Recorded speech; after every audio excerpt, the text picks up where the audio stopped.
ঘোড়াশাল নরসিংদী জেলা পলাশ উপজেলার গুরুত্বপূর্ণ একটি শিল্পনগরী ও পৌরসভা। মুঘল সম্রাট আমলে এখানে শেখ গোলাম মোহাম্মদ নামে এক সাহসী যুবক এখানে বসবাস করতেন। তার ঘোড়া রাখার জন্য এখানে ঘোড়ার একটি আস্তাবল বা ঘোড়াশাল ছিল, যার ফলে এই অঞ্চলের নামকরণ করা হয় ঘোড়াশাল। পরবর্তীতে ঘোড়াশাল বাংলাদেশের অন্যতম শিল্পনগরীতে পরিণত হয়। এখানে স্থাপিত হয় দেশের বৃহৎ তাপবিদ্যুৎ কেন্দ্র, যা 1974 সালে এখান থেকে বিদ্যুৎ উৎপাদন করা শুরু করে। এছাড়াও এই ঘোড়াশালে রয়েছে এশিয়ার সর্ববৃহৎ ইউরিয়া সার কারখানা এবং বাংলাদেশের 2 তলা বিশিষ্ট রেল স্টেশন।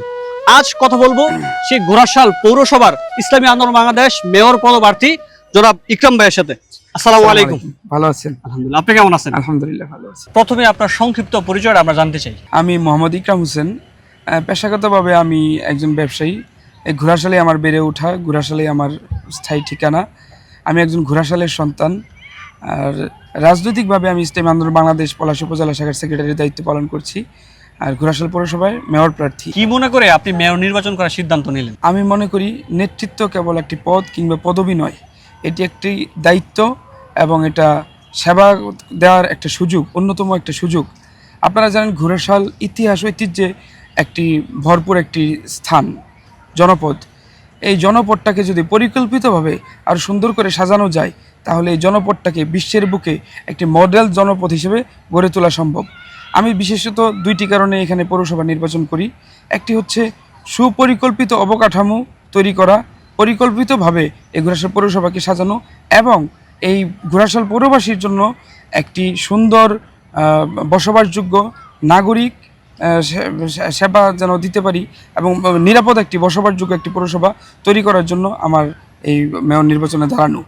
আমি যদি আমার মেয়র নির্বাচন করার অবকাঠামোগত ড্রেনেজ ব্যবস্থা, রাস্তার লাইটিং ব্যবস্থা, এই জিনিসগুলো আমি উন্নত করতে চাই। সকলের পরিকল্পনা নিয়ে, সকলের পরামর্শের ভিত্তিতে পৌরসভাটাকে চালাইতে চাই এবং বসবাসযোগ্য একটি নিরাপদ ঘোড়াশাল পৌরসভা করতে চাই। এই কারণে আমি মেয়র নির্বাচনটা করি। আপনি মেয়র হতে পারলে সর্বপ্রথম এই পৌরসভায় কোন কাজটি আগে করবেন? আলহামদুলিল্লাহ, আল্লাহ তাআলা যদি আমাকে মেয়র হিসেবে কবুল করে, আমি প্রথমে যে কাজটি করব, পৌরসভার যে সেবা রয়েছে সেই সেবাকে শতভাগ দুর্নীতিমুক্ত সহজভাবে কিভাবে মানুষের কাছে পৌঁছে দেওয়া যায়, জন্ম নিবন্ধন, বয়স্ক ভাতা এবং যেই জাতীয় নাগরিক যেই সনদগুলো আছে সেভাবে কিভাবে সহজলভ্যভাবে মানুষের কাছে পৌঁছে দেওয়া যায়, সেভাবে সেটা করার চেষ্টা করব ইনশাল্লাহ। এবং পাশাপাশি আমি সর্বপ্রথম যেই কাজটা করব, মাদক দূরীকরণের কাজ করব। মাদক দূরীকরণের জন্য ইয়ং জেনারেশনদেরকে নিয়ে সেটার ব্যাপারে কাজ করব এবং ড্রেনেজ ব্যবস্থাকে আমরা সুন্দর করার চেষ্টা করব। ড্রেনেজ ব্যবস্থাকে এমনভাবে করব যেন কোনো পৌরসভার রাস্তাঘাটে পানি আটকে না থাকে, এবং স্ট্রিট লাইট, যে পৌরসভার যে স্ট্রিট লাইট, সেই স্ট্রিট লাইটকে আমরা সর্বপ্রথম প্রায়োরিটি দিয়ে কাজটা শুরু করব। এবং আরেকটি কাজ আমি সর্বপ্রথম করব, মেয়রের সাথে জনগণ যেন উন্মুক্তভাবে কথা বলতে পারে, মেয়রকে যেন তার সুখ দুঃখ যে কোনো মানুষ যে কোনো সময় সমানভাবে বলতে পারে, সেই জন্য আমরা একটা অভিযোগ বক্স কিংবা আমরা মেয়রকে যেন সবসময় সর্বশ্রেণীর পেশার মানুষ পায়, সেজন্য আমরা প্রথম মাস থেকেই এটার ব্যাপারে আমরা কাজ করার চেষ্টা করবো ইনশাল্লাহ। বিধবা ভাতা, বয়স্ক ভাতা, জন্ম নিবন্ধন, ডেথ সার্টিফিকেটের ব্যাপারে আপনার অবস্থান কি? ধন্যবাদ আপনাকে গুরুত্বপূর্ণ একটি প্রশ্ন করার জন্য। বিধবা ভাতা, বয়স্ক ভাতা এগুলো কোনো দয়া নয়, এগুলো হচ্ছে একটা পৌরসভার নাগরিকের তার নাগরিক অধিকার, এটা তার প্রাপ্য। আমরা দেখতে পাচ্ছি বিভিন্ন সময় এই অধিকারগুলো নিতে গিয়ে তারা হয়রানির শিকার হয়। জন্ম নিবন্ধন, বিধবা ভাতা, নাগরিক সনদ, এই জিনিসগুলো নিতে গিয়ে হয়রানির শিকার হয়। আমি যদি মেয়র হই, আমি সর্বপ্রথম তাদের এই হয়রানি দূর করার জন্য আমি সর্বপ্রথম নিজে থেকে এই জিনিসগুলো আমি তদারকি করব। পাশাপাশি আমরা একটা হেল্প ডেস্ক গঠন করব, যাতে যার যে কোনো সমস্যা হয় সেই হেল্প ডেস্কের মাধ্যমে এই সমস্যাটার সমাধান করতে পারে।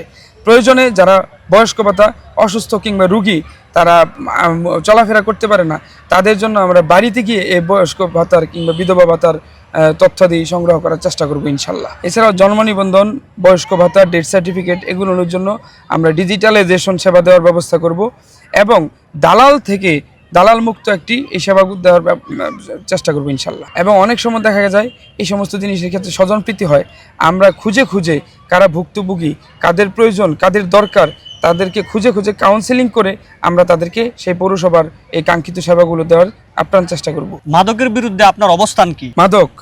মাদকের ভয়াল থাবায় ধ্বংস হয়ে যায় অনেক পরিবার, অনেক সমাজ, এবং কি অনেক যুব সমাজ ধরে যাচ্ছে এই মাদকের ভয়াল থাবায়।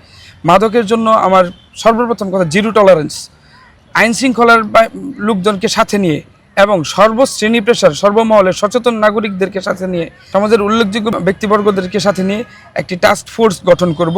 সেই ফোর্সের মাধ্যমে আমরা সামাজিকভাবে এই মাদককে নির্মূল করার চেষ্টা করব।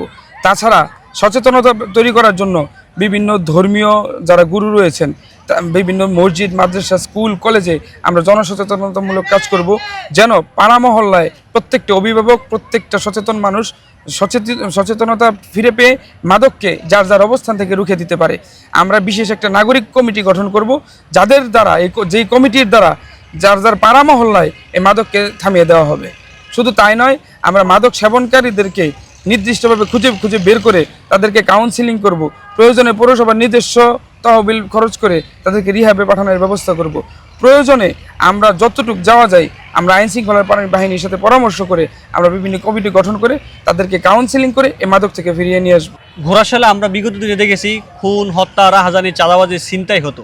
নতুন ধরার এই বাংলাদেশে আপনি মেয়র হতে পারলে এই বিষয়ে আপনার অবস্থান কি থাকবে? আমাদের ঘোড়াশালের মানুষ অনেক শান্তিপ্রিয়, তারা অনেক ভয় এবং নিরাপত্তাহীনতার মধ্যে দিয়ে গেছে দীর্ঘদিন। আমি তাদেরই একজন হিসেবে আমি এটা খুব কাছ থেকে উপলব্ধি করতে পারি। আমি কথা দিচ্ছি, আল্লাহ তাআলা যদি আমাকে মেয়র হিসেবে কবুল করে, মাদক, সন্ত্রাস, চাঁদাবাজ এদের বিরুদ্ধে আমার একেবারে জিরো টলারেন্স।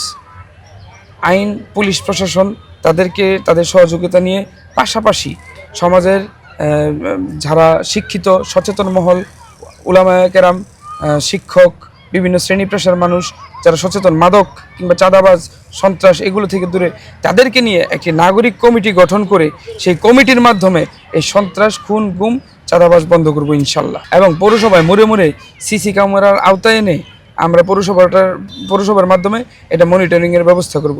পৌরসভার কোন চিপাচাপায়, কোন কোনায় কি হচ্ছে, কোন মহল্লায়, কোন গলিতে কি হচ্ছে, তা পৌর মেয়র চাইলে যে কোনো সময়, কিংবা পৌর কমিশনাররা কিংবা পৌর কর্মকর্তারা কিংবা আইন, পুলিশ প্রশাসন চাইলে যে কোনো সময় যে কোনো স্থান থেকে যেন তাদের কর্মস্থল থেকে দেখতে পারে সেই ব্যবস্থা করে দেবো ইনশাল্লাহ। একটি গার্জিয়ান যেন তার শিশুকে, তার সন্তানকে বাইরে রেখে, তার ছেলে মেয়েকে বাইরে রেখে যেন টেনশনে না থাকতে হয় সেই ব্যবস্থা করবো ইনশাল্লাহ। আমি বলতে চাই, আমাদের এই ঘোড়াশাল পৌরসভা হবে ভালোবাসার পৌরসভা, ভয়ের কিংবা পশুত্বের পৌরসভা নয়। ভালোবাসা দিয়ে, সুশাসন দিয়ে এই পৌরসভাটাকে গড়তে চাই। আমরা জানি ঘোড়াশালে বাংলাদেশ রেলওয়ের অনেক জায়গা জমি রয়েছে। আমরা দেখি কিছুদিন পর পর উচ্ছেদ অভিযান হয়।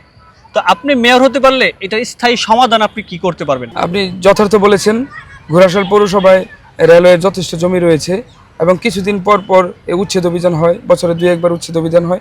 তাতে করে যারা এসএমই ব্যবসায়ী, ছোট ক্ষুদ্র ব্যবসায়ী, তারা অনেক সমস্যার সম্মুখীন হচ্ছে। তারা বারবার এদিক সেদিক যাচ্ছে এবং কিছু বসতিও রয়েছে। এই সমস্ত বসতির বিভিন্ন সময় ক্ষয়ক্ষতি হচ্ছে, তাদের পুনর্বাসনের ব্যবস্থা না করেই এরকম উচ্ছেদ অভিযানগুলো হচ্ছে। তাছাড়া পৌর ঈদগাহ, খেলার মাঠ, এই জিনিসগুলো উচ্ছেদ অভিযান হচ্ছে। আমি যদি মেয়র হতে পারি, আমি পৌরসভার নিজ দায়িত্বে, পৌর মেয়রের নিজ দায়িত্বে এই পৌরসভার নামে এই জিনিসগুলো লিজ এনে আমরা পরে এটার সুন্দর ব্যবস্থা করব, ব্যবসায়ীদের মাধ্যমে সুন্দর সুষম বন্টন করব। যারা ক্ষতিগ্রস্ত হয়েছে তাদেরকে পুনর্বাসন ব্যবস্থা করে দেব, সেটা সেই লিজ কর্তৃত জমির মধ্যে।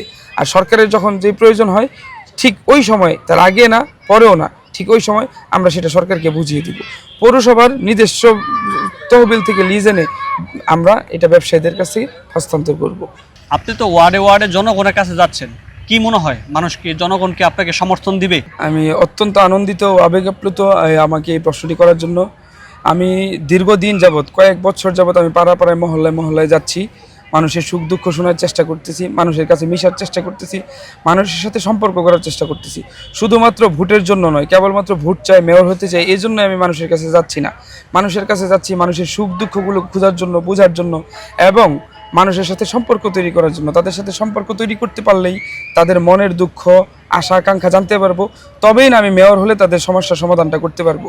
আমি দেখেছি মানুষের মধ্যে তীব্র আকাঙ্ক্ষা এই সামাজিক পরিবর্তনের এবং সাম্য, মানবিক ন্যায় বিচার ও সামাজিক অধিকার প্রতিষ্ঠা করার জন্য তাদের মধ্যে তীব্র আকাঙ্ক্ষা। এই আকাঙ্ক্ষাকে বাস্তবায়ন করার জন্য তারা আমাদেরকে অনেক সময় অনেক উৎসাহ উদ্দীপনা দেয়। আমি আশা করি এই ঘোড়াশাল পৌরবাসীর মানুষ অত্যন্ত সচেতন। এই সচেতন মানুষ সঠিক সিদ্ধান্ত নেবে, সঠিক সিদ্ধান্তের মাধ্যমে তারা তাদেরকে কাঙ্ক্ষিত পৌর মেয়র কিংবা তাদের সেবক তারা বাছাই করে নেবে ইনশাল্লাহ। এত প্রার্থী থাকতে জনগণ কি আপনাকে ভোট দিবে? আপনার কি মনে হয়? আমি দীর্ঘদিন যাবৎ এই ঘোড়াশাল পৌরসভায় জনপদে মানুষের দ্বারে দ্বারে বারে বারে যাওয়ার কারণে আমি যেটা বুঝতে পারলাম, মানুষের হৃদস্পন্দন থেকে যেটা উপলব্ধি করতে পারলাম, তারা মূলত 3টি কারণে আমাকে এই মেয়র হিসেবে নির্বাচিত করবে। এর মধ্যে সর্বপ্রথম যে কারণটি, আমি পদ কিংবা ক্ষমতালোভী কোনো ব্যক্তি না। তারা বুঝতে পেরেছে যে এই 5-6 বছরে যে ইকরাম আসলে পদ কিংবা ক্ষমতা ছাড়াই মানুষের দ্বারে দ্বারে বারে বারে যায়, কিংবা খুব আন্তরিকভাবে নিরহংকারভাবে তাদের সাথে মিশে। তো তাদের ঘরের সন্তান হিসেবে, তাদের ভাই বন্ধু হিসেবে তারা আমাকে বাছাই করবে। তারা উপলব্ধি করতে পেরেছে যে কাকে ডাকলেই সবসময় পাশে পাওয়া যায়, সেই হিসাবে তারা বাছাই করবে। তাছাড়া একটি স্পষ্ট ও বাস্তববাদী ভিশনের জন্য তারা আমাকে বাছাই করবে। তারা দেখতেছে অনেক মেয়র প্রার্থী, অনেকে বিভিন্ন ধরনের আশা প্রত্যাশা দিচ্ছে, বিভিন্ন প্রতিশ্রুতি দিচ্ছে, কিন্তু আমি যে প্রতিশ্রুতি দিচ্ছি, আমি জনগণের মৌলিক অধিকারগুলো তুলে ধরতেছি, জনগণের জানমালের নিরাপত্তার কথা তুলে ধরতেছি, এবং তারা আমাদের বিগত দিনের কর্মকাণ্ডে তারা আমার কাছে শতভাগ নিশ্চিত যে আমি যে প্রতিশ্রুতিগুলো দিচ্ছি, যে সেই প্রতিশ্রুতিগুলো বাস্তবসম্মত এবং আমি মেয়র হলে সেগুলো বাস্তবায়ন করতে পারবো, তাই তারা আমাকে বেছে নিবে। এবং ন্যায়ভিত্তিক সমাজ গঠনের অঙ্গীকারের কারণে তারা আমাকে বেছে নিবে। তারা ঘোড়াশালের এই জনপদের মানুষ, ঘোড়াশাল পৌরবাসী দীর্ঘদিন ধরে আমাকে দেখতেছে। আমি তাদের হাতেই বড়, তাদের সাথে মিলেমিশে বড়, সবাই আমাকে চেনে আমি কেমন। তারা জানে যে অন্যায়ের বিরুদ্ধে, মাদকের বিরুদ্ধে, সন্ত্রাস চাঁদাবাজের বিরুদ্ধে কথা বলি সবসময়। আমি আমার টিম, আমার ভাই বন্ধুরা এবং আমার এই বলিষ্ঠ কণ্ঠ সবসময় অন্যায়ের বিরুদ্ধে প্রতিবাদ করে। তারা চায় এমন একজন ব্যক্তি যে নিজে অন্যায়ের সাথে জড়িত না এবং অন্যায়ের বিরুদ্ধে কথা বলে, তাই তারা আমাদেরকে বেছে নেবে। তাছাড়া ঘোড়াশাল এই সচেতন ভোটারদের প্রতি আমার পূর্ণ আস্থা রয়েছে, তারা সঠিক সিদ্ধান্ত নেবে ইনশাল্লাহ। আমি বলতে চাই, আমাদের এই ঘোড়াশাল পৌরসভা হবে ভালোবাসার পৌরসভা, ভয়ের কিংবা পশুত্বের পৌরসভা নয়। ভালোবাসা দিয়ে, সুশাসন দিয়ে এই পৌরসভাটাকে গড়তে চাই।